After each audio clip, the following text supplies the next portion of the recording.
Welcome to Sex Care Self-Care, a conversation on women's sexual health, brought to you by the She Plus Foundation. I'm your host, Patty Brisben.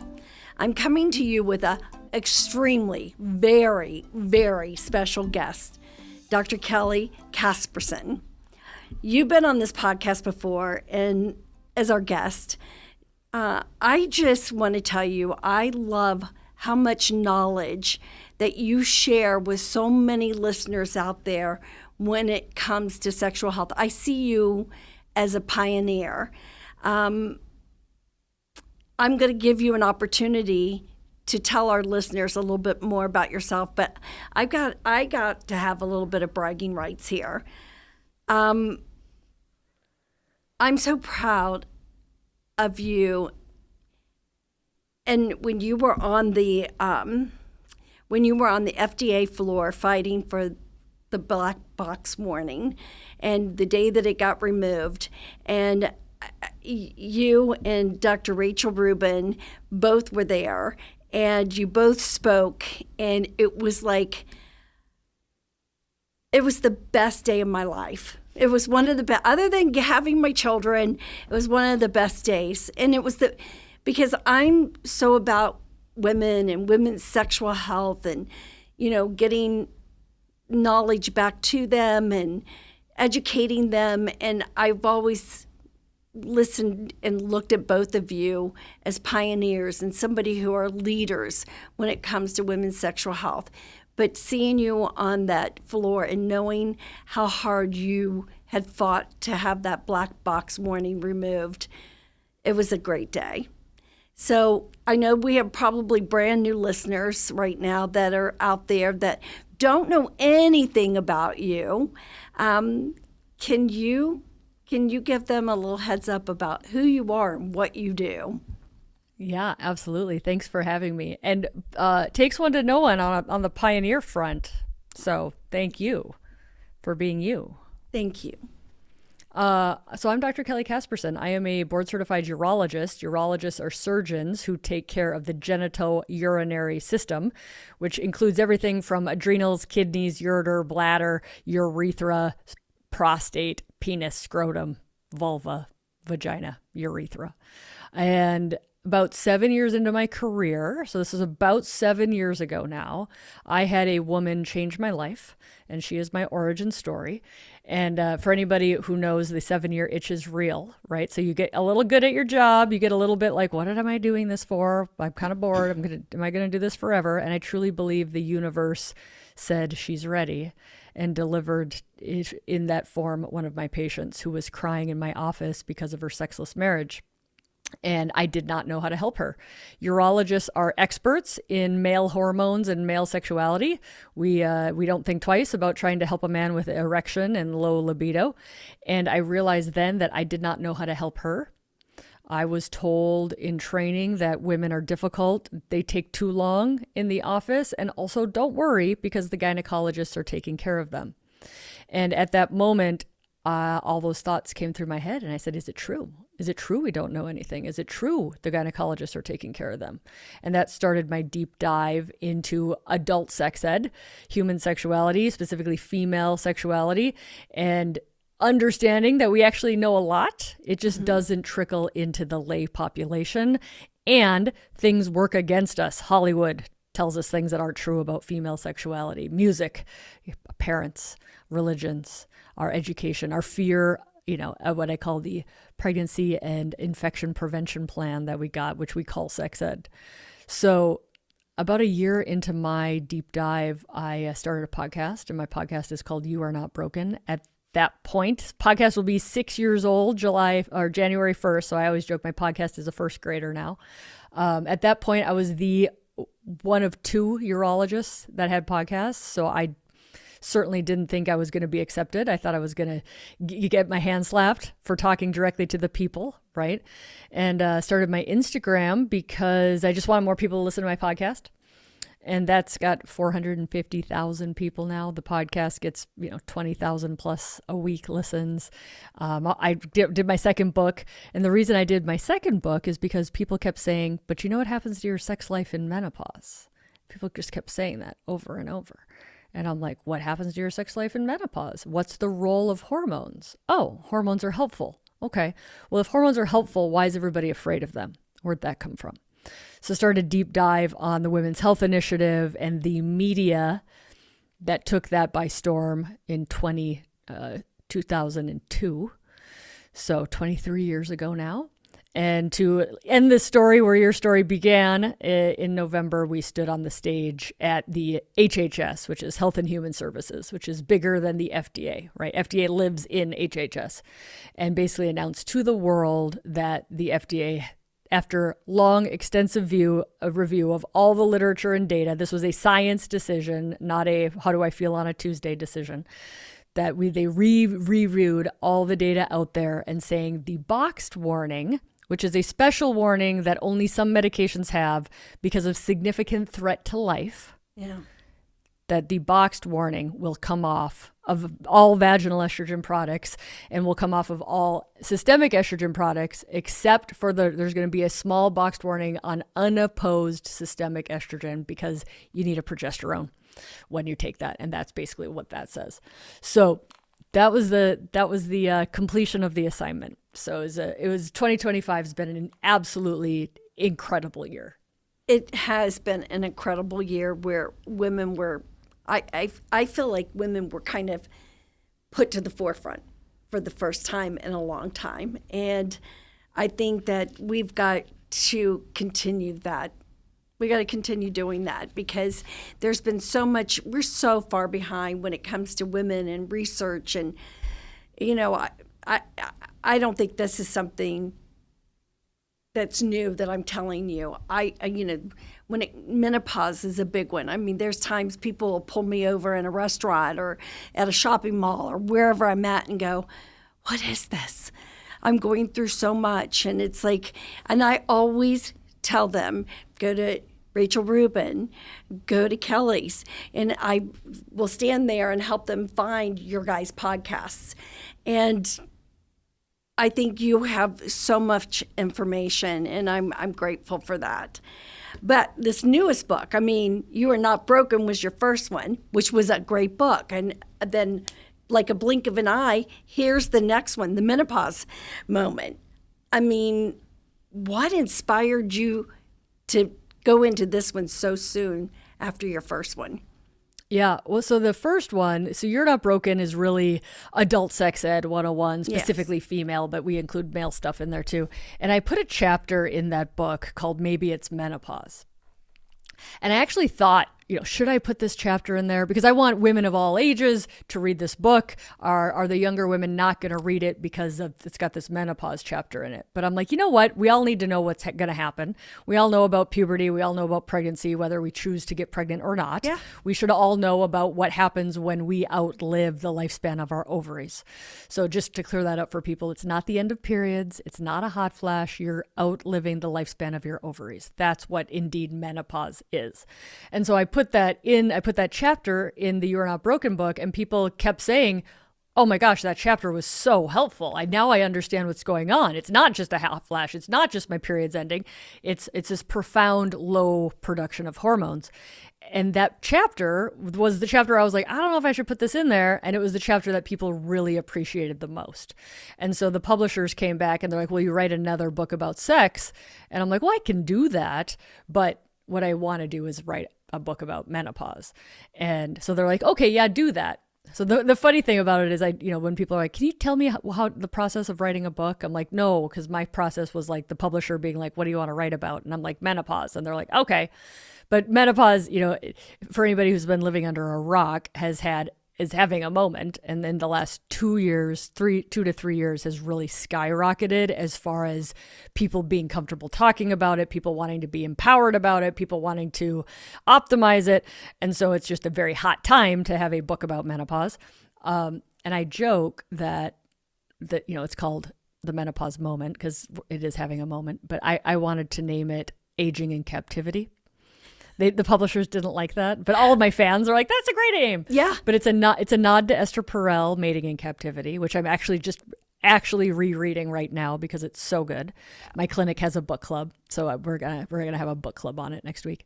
So it's Aging in Captivity, and also the fact that we are aging in captivity. We are being kept alive as a society longer than we ever have in the history of humankind, and we just think this is normal. Right. But it's actually a profoundly abnormal thing to have society live into the 70s and to the 80s and beyond.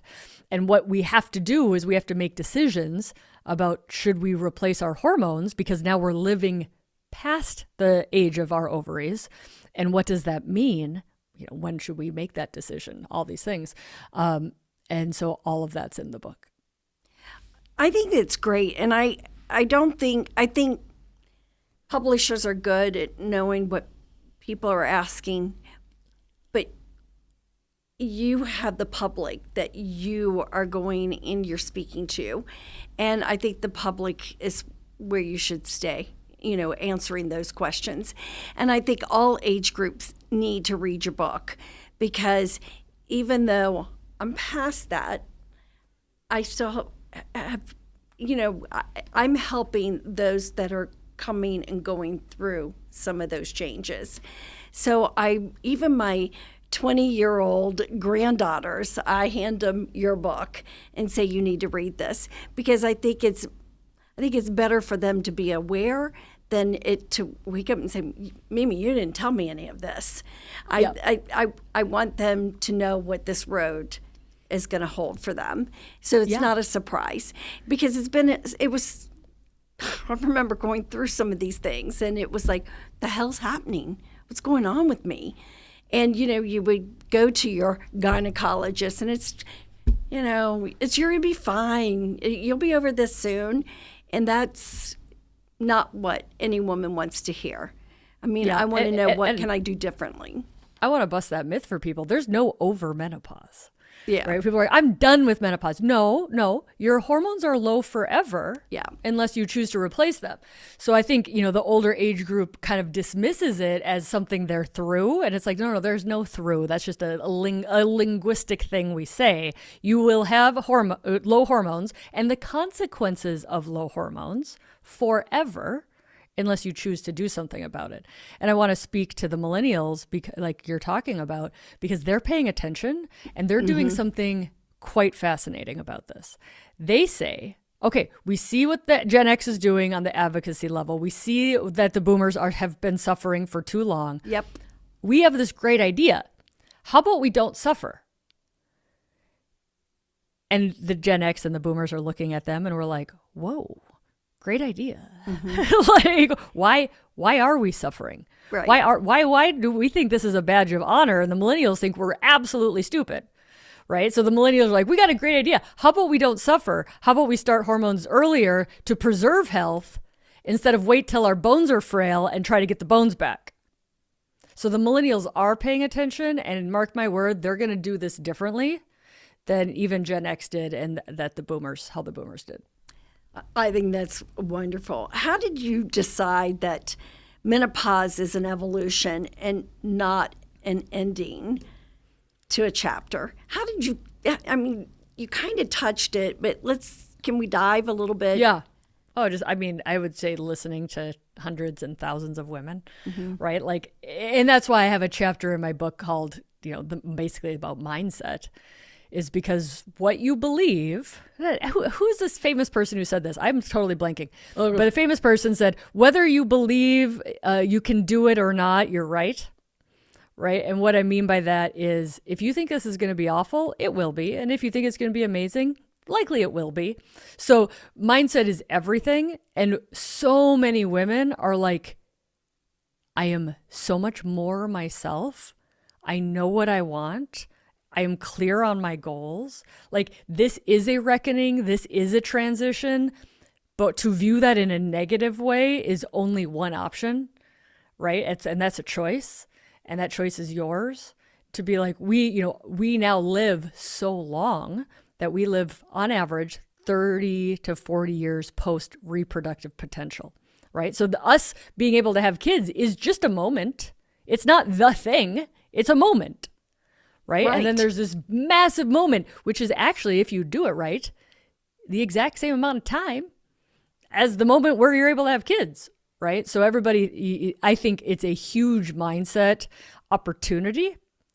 And if you don't point that out to people, they might be stuck in a mindset and not realize that that's just one choice. Yeah. But the amount of women who are like, I am so happy. I am so clear. I am so clean on my boundaries. I know who I am. I know what the next half is going to be. Like, it is like a vision and an energy that I wish for everybody. And it's very hard to get there when you're feeling awful. And so, for those women, I'm like, get help. Yeah. Seek out the groups. Just start moving your body. Just start prioritizing rest. Go ask your doctor if hormones can be an option for you, right? Like, start doing just one thing at a time to get to the place where you're like, I'm glad. I'm glad that I'm here. I'm glad that I'm choosing this life, because it is a beautiful, beautiful thing to see. There you go. I know that a lot of your theme of your book was busting myths about menopause, hormones, sex. Can you talk about that a little bit? There's so many. I mean, one of them is that favorites that come to mind. That, you know what I hate? This is one of my favorite ones. I like when people tell women. When people are like, well, only 4 mammals have menopause. Us and the whales. Us and the whales. God. And I'm like, I'm so sick of hearing that, because first of all, most mammals don't menstruate. There you go. So the definition of menopause is no natural periods after 1 year. And you're like, oh, we're so special because we have that. It's like, well, most mammals don't menstruate in the first place. So what are you even saying? Yeah.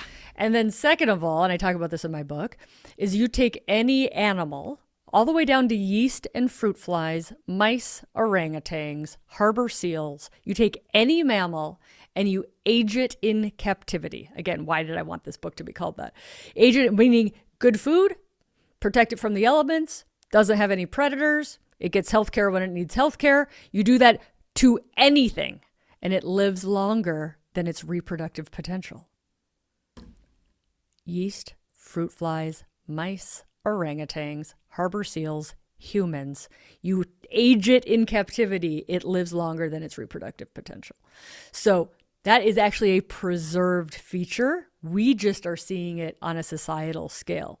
So for people to say oh, it's so unnatural to live past menopause, is like, no, everybody does it when you protect them from all the things we're protecting humans from. There you go. And that body, because it is aging, we want it to be strong. Right? We want it to be healthy. And hormones, what do hormones do? Hormones help healthy cells stay healthy. They're not miracle workers. They don't do your taxes. They just help healthy cells stay healthy. And they are a choice for the majority of women and men, right? About 20% of men live longer than their testicles making testosterone. We can help them out with these things. The other big myth is that the ovary is the only thing that we shouldn't replace. You have glasses on. Should we just said eyesight going down is natural and you don't get any help with that? Right? No. We replace teeth, we replace hearing aids, we replace glasses when your eyes need help, heart valves, shoulders, hips, knees. We take out your appendix when it bursts. We replace your pancreas with insulin. We can replace your thyroid with thyroid. We replace things as we wear them out in age, right? Right. Why is the ovary the only thing that we're like, yeah, well, that's not natural to replace that? Do you ever tell somebody who's getting a new hip it's not natural and they shouldn't do it? No. We're like, oh, thank God. I'm so glad you're going to feel better after you get your hip replacement. Fantastic. Who do you see? Can I go see that person too? Right? It's the incredible bias that we have against the ovary when we don't do that with any other organ system. No, you're right.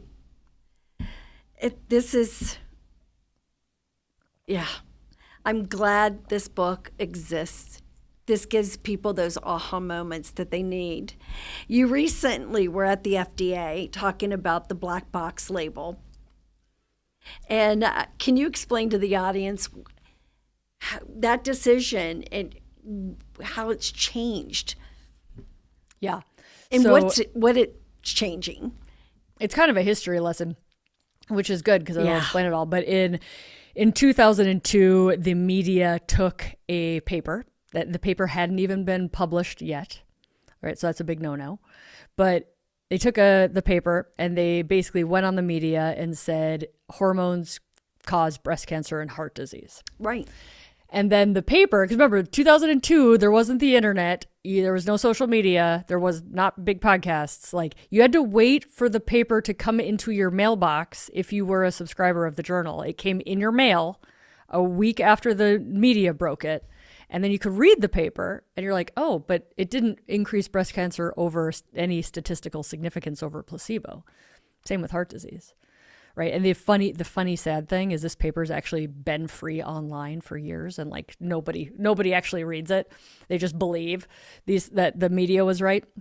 So because of that media blitz, again, it was not bad science. It was a media blitz. The FDA put a box warning in 2003 on all estrogen products.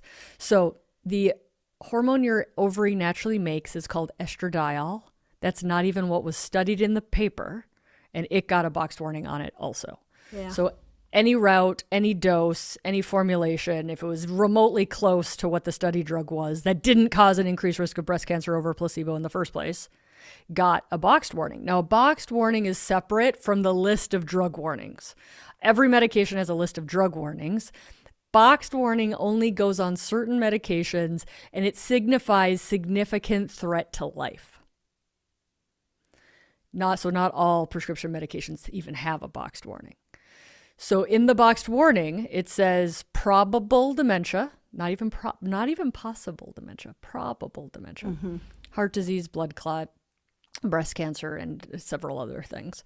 And the data never supported that for estradiol, never supported that for vaginal estrogen, didn't even support it for the synthetic medication used in the 2002 study. But the box warning has been on now, what's that, 22 years? And so the advocacy to change the box warning started over a decade ago with a petition to the FDA. There's a citizens petition. The FDA took 2 years to respond to that. Physicians have sat in front of the FDA 2 previous times, at least one in person, but 2 previous times had asked the FDA to remove this and to reconsider. And so when people saw us on stage and it hits the media and people don't know the history, they're like, they just decided to do this. I'm like, this is 2 decades of studies from it being flawed and possibly should have never been on there in the first place. We're correcting inaccuracies. And I think, the critics will be like, they took all the warnings off the hormones. I'm like, no, there's legit warnings are still in the warning section. There's just not a significant threat to life section anymore. And there never should have been in the first place. The data never supported that. So why does this matter? Well, my friend, Dr. Una Lee, she's a urologist. She published a paper where she asked women, what they do with their products. And this was for vaginal estrogen. So this is the lowest dose skincare for bladder, vagina, urethra, prevents UTIs, right? So the lowest dose. If a woman was lucky enough to get a prescription from her doctor, right? We know that's a barrier in and of itself. But if she was lucky enough to get a prescription and she took it home and she read the box warning, 30% then decided not to use the product. So it's a big deal that box warning was on there, and it's a big deal that box warning came off. Because what I tell my patients is, until now, because there's no box warning, but you have to decide between me and the FDA. And I hate that you have to make that decision, but you have to know that I know more than about this box warning, and that it shouldn't be on there, and you shouldn't be afraid of probable dementia when using a vaginal estrogen product to decrease your risk of urinary tract infections, which kill you, by the way. So getting treatment for them is very important. And so, most doctors don't know or don't have time to tell their patients, I know more about this, and I'm sorry you have to choose between me and my recommendation and the FDA, but now we don't have to say that anymore. And that's a plus in itself, because I know years and years and years ago when I was in high school, I worked in a nursing home, and how many of those women were struggling with UTIs. And, I even went through it with my own mom when she was sick. And had I known at that time that just using something like estradiol would have helped, I've had friends that have had their moms or their aunts or whatever, and now I'm so glad that got removed, and that it's a safe product to use. So thank you. Yeah. Thank you for all absolutely. that hard work. We know, and just for people who don't know, there's an abstract published this year at a urology conference that women with recurrent urinary tract infections who are on vaginal estrogen have a decreased risk of hospital admission, sepsis, ICU admission, and death. This is literally a life-saving product. People don't know that. We're trying to get that information across to people. And now it's just making sure that our doctors are reading this information. Some of them that's been in business for years and years and years that go in and do the same old every day, that they're being educated and know that this is something that they need to be giving their patients. So yeah, it's happening. Doctors are getting educated now more than I've ever seen. Good. I mean, for me, this was everything I know, I learned on my own because I didn't get taught this in med school. I didn't get taught this in residency. But now things are changing. Medical schools are changing. Residency programs are changing. There will be no boxed warning, right, for the new generation of physicians. Right. And nothing motivates a physician to get more education than 5 women in their office that day saying, hey, I think estrogen might help my symptoms. Can I try it? Right. So, boots on the ground advocacy, and that's what my podcast does, your podcast does, my book does, is it teaches people how to talk to their physicians about this. And that's a bottom up culture change. Instead of waiting for the schools to change, the residents, it's a big, big ship. It takes a long time to change it, but it is changing. You and a group of doctors have been so great about having this educational place where these students can come and learn more that really want to help. And even doctors who are in business right now, to help their patients and to listen. And so thank you for all that you do. I mean, it's so important. Thank you. We think men are the only ones that have testosterone, but you talk about the importance of women. Can you elaborate and talk to our audience about testosterone and how important it is for women? Yeah, this testosterone buzz, right? People are like, it's just a fad. It's just so hot right now. It's a fad. And I'm like, hold on. We've been giving women testosterone for 80 years. I haven't. I'm not that old. But testosterone's been around, and we've been giving it to women for 80 years. And I like to just give that history lesson to be like, I know this is exciting and hot right now, but actually it's not that new. So ovaries make testosterone. Ovaries make 4 times the amount of testosterone as estrogen. Estrogen just got the Disney princess status, but it's you have more. And I did the math. If you get your if you're premenopausal and you get your testosterone checked and your estrogen checked, you actually do have more testosterone in your body than estrogen when you convert the units. I did this 2 years ago, and I'm like, I'll be damned. There it is, right? We've just gender stereotyped hormones. And in all fairness, men have estradiol. Nobody told them that. You take a man's estradiol away, his desire for sex goes down. Estradiol is important also in men. So I just like to point those things out, because if I come out of the gate saying testosterone's awesome for women, people think that I'm giving them a male hormone. They think I'm giving them male levels of that hormone. Yes. They don't have the education to be like, oh, ovaries make testosterone, more testosterone than estrogen actually. And that decreases slowly as we age. Again, eyesight changes, dental health changes, hearing changes, joint inflammation change. Lots of things happen as we age. Ovaries producing less testosterone happens as we age. So there isn't, one of the myths is after your periods end, then testosterone falls off a cliff of no, testosterone's been going down ever since your 20s. It's just a slow, gradual decline. So testosterone, we have receptors for testosterone everywhere in our body, just like estrogen. Right. Most importantly, I'd say where we have the most data is testosterone's role on the brain, right? So both testosterone and estrogen help the brain in its dopamine pathway and in its serotonin pathway. Well, we've heard of those two things before, right? Serotonin, important in depression. Mm-hmm. Dopamine, important in sex drive, Right. motivation. So the biggest buzz is testosterone for sex drive, or what we call libido. But what is libido? You know this. It's a drive towards something. It's a pursuit of something. It's an interest in something, right? Whether it's responsive or spontaneous desire, but it's an interest. What do women say when we give them testosterone back? I have more interest in life. I have more motivation to get stuff done. Yes, it's sex, but it's also completing a project around the home. It's also starting businesses. It's also going out to exercise. It is a motivation for life via, how do we do that? Is it magic? Via the dopamine pathway. This is a brain neurohormone. So again, the stereotype, when we're talking about stereotypes and myths, is like, this only helps libido. And it's like, well, Patty knows this as much as everybody knows this. Libido is not a 1-inch small box on the left side in the back of your brain. No. Libido and interest in sex happens because you're feeling good. You feel like yourself. You feel like having sex. Sex is rewarding, right? You can never desire something that isn't rewarding in the first place. There you go.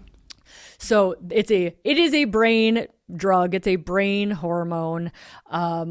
It's this conversation, as buzzy and as exciting it is now. Buckle up, because we're going to get an FDA approved female dose testosterone, and then it's going to hit the airwaves. That is amazing. Amazing. I've always said that sexual health is general health, because people are like, why do you call this sexual health? Because I'm not fearful of the term sexual. We're all sexual beings. In your book, you talk about menopause, how it affects the hormones and your brain and your bone health and just your general health. Can you elaborate a little bit more on this? I know you've touched base, but I want people to hear how important it is. Oh, sex? Yeah, just sex, yes. Sex? Sex. It's as if we live in a society that wants us to get our pleasure by like spending money and consuming things, instead of like realizing there's pleasure to be had just by having a body. Yeah. Like, how radical is that? Right? Like, how counterculture is that to be like, guess what? You don't even have to buy anything to have pleasure. It's called your body. Like, it's pretty awesome. That's the most awesome thing that can happen. Sex feels good. That should be interest enough in it. But there's also, there's health benefits, right? Like, and when I always explain this, I never want somebody to be like, oh, now I have to go have 5 orgasms because I'm going to live longer. Like, you never want to make sex a chore.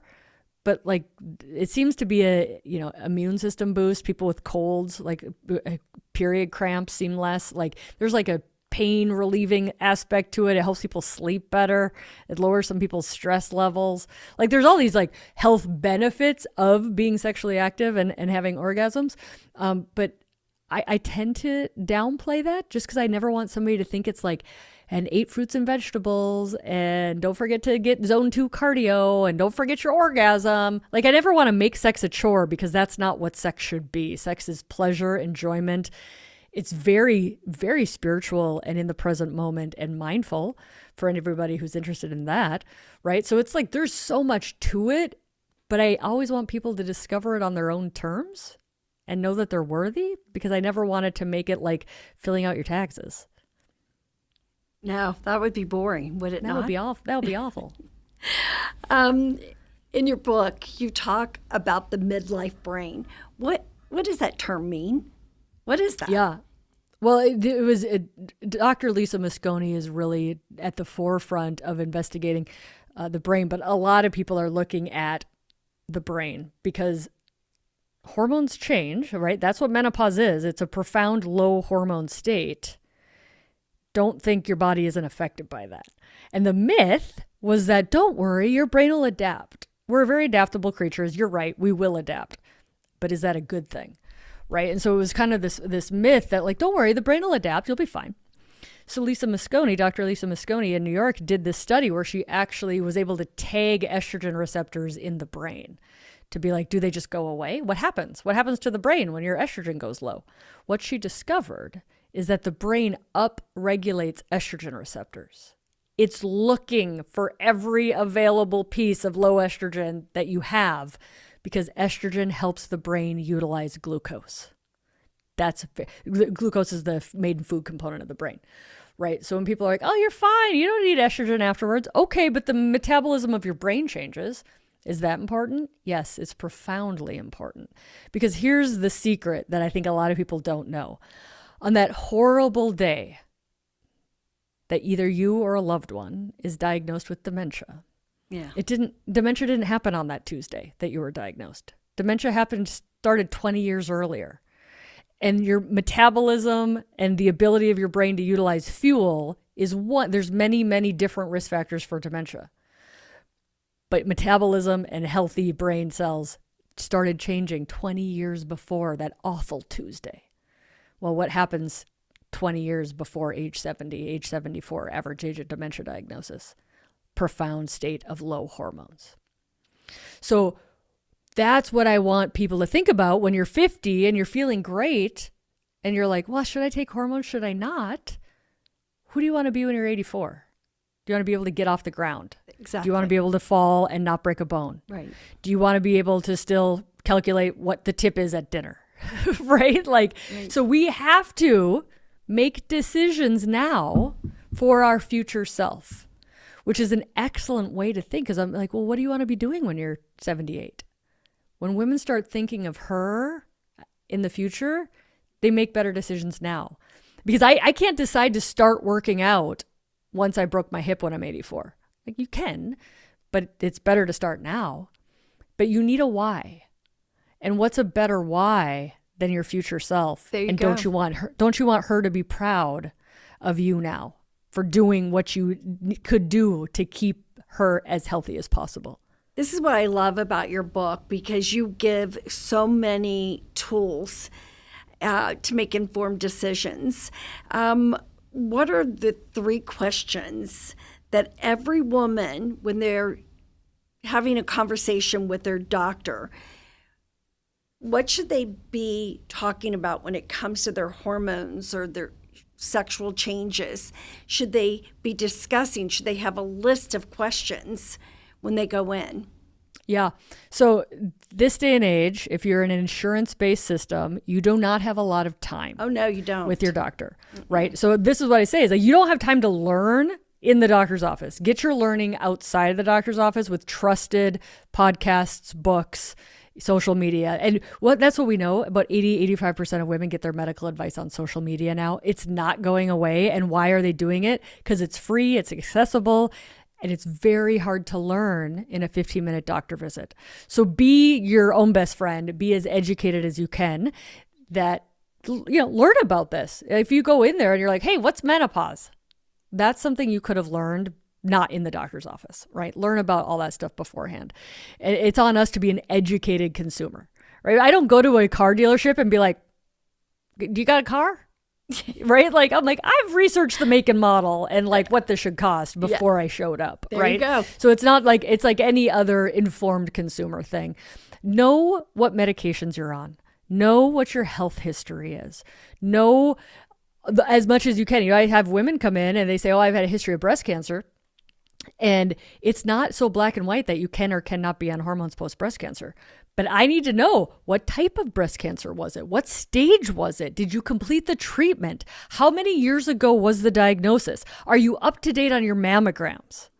Right? Know all that stuff, especially in the realm of breast cancer, because breast cancer is not breast cancer is not breast cancer. There's like 20 plus different types. Know your health history so that you and the doctor, in the limited time that you have, can make the most informed decision about your health and your risks going forward. Nothing irritates me more than people who are like, it's in my chart. I'm like, if you think that medical record is, number 1, accurate, number 2, easy to navigate, number 3, you want to use your limited time with your doctor for him or her to be digging around your chart? There you go. Right? Like, know your stuff. You're an educated human. Know your stuff. This is your body. Nobody's going to care about it more than you. Know your stuff when you show up. And, that just makes you a better teammate anyways. Like, I love it when a patient brings in their medications. I can look at it and read it. Fantastic. That's what they're taking. Yeah. So there's so much you can do. Don't think you're a passive recipient of healthcare. You are an active player. There you go. You've had so many accomplishments for women in sexual health. Where's the movement going next? Well, we're going to get a female dose testosterone product. That's going to be That's awesome. the next one. That's going to be the next one. I would love to see vaginal estrogen over the counter. That would make me happy. We're going to deregulate testosterone. It's quite difficult for any gender to get testosterone now. It's a DEA restricted because of the Olympic doping scandals of the 80s, and a literal act of Congress that has a lot of energy behind getting that changed. I want to normalize vibrators. I want to normalize lube. I'm coming out with my own vibrator very soon. Oh, good girl. I love that. So I'm very excited about that. Yeah, you should. There's lots of levers that need to be moved here, but the amount of change in the last 2 years, the amount of change in the last 6 years, but really the amount of change in the last 2 years is incredible. Absolutely incredible. So to me, I'm like, you guys, the sky's the limit here. What do you want? We get to make it happen. There you go. Okay. If you could tell our listeners out there to go buy your book, give them one good reason that they should go and buy that book. I mean, I think everybody should have this book, all age groups, but I'm going to let the author decide why they should buy it. Well, because humans are insanely curious about their own bodies. Yeah. Like ultimately, humans are insanely curious about their own bodies. And so that's what this is. It's like, I want to tell you what's happening. And the other reason is I don't tell you what to do. People are like, you just want everybody to be on hormones. I'm like, no, I want everybody to be educated. Then they can make their own decision if they want hormones or not. Now, once they're educated, they tend to understand, hey, hormones are pretty damn useful because they help healthy cells stay healthy. Seems reasonable. But it's really an education book to be like, I actually, at the end of the day, I don't care what you do. I don't care. That's your life. Yeah. But I care desperately that you're educated, because with education, fear gets erased. And with education comes empowerment. And that's what this book is about. You can make an informed decision. And when a bunch of girls are out for dinner or drinks or whatever you're doing, and you have that girl that's sitting here and she's scared to say anything because there's so much going on with her health and her world, be that person that's going to be able to support her. Give her information, give her a place to turn or a book to read. So I think, I think education is power. So if you pick up Kelly's book, you've got some powerful power right there. So I think every woman should, every household, every man should read the book, because I think it's an amazing book. So thank you. Thank you very much. I always ask every one of the listener, ask everybody who does this podcast if there's anything that I left out, something that you want to discuss here today. Now's your time. Oh, Did I miss anything? It sounds brutal when I say it, but I think it needs to be said, and it lands when I do say it right, is nobody's coming to save you. Like, for too long, women are like, well, someday the world will change. And that is, frankly, a shitty passive attitude. Yeah. Like, no, the world changes by you doing things. And if I've seen anything in my more than half a decade as an advocate now, oh my God, I just said that out loud for the first time. But is like, things happen because you get educated and you show up and you decide it makes a difference that you show up. And that's how the world changes. And I see too many women sitting around being passive, waiting for the world to change. Right. And not once has the world ever changed because of that behavior. Women have to speak up and demand and say, I deserve this. You've got to feel like you deserve this. Yeah. And so that's great advice. Thank you.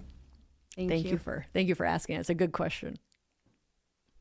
Dr. Casperson, thank you thank you from the bottom of my heart for joining us here today. You help so many women and even men who listen, learn. I mean, we all want to support and be there for each other. Listeners, you can learn more about Kelly on the She Plus Foundation. If you like what you heard today, please rate and subscribe to our podcast. For more information on the She Plus Foundation, you can go to www.sheplusfoundation.com. Remember, sex care is self-care, and sexual health matters. Thank you. Thank you.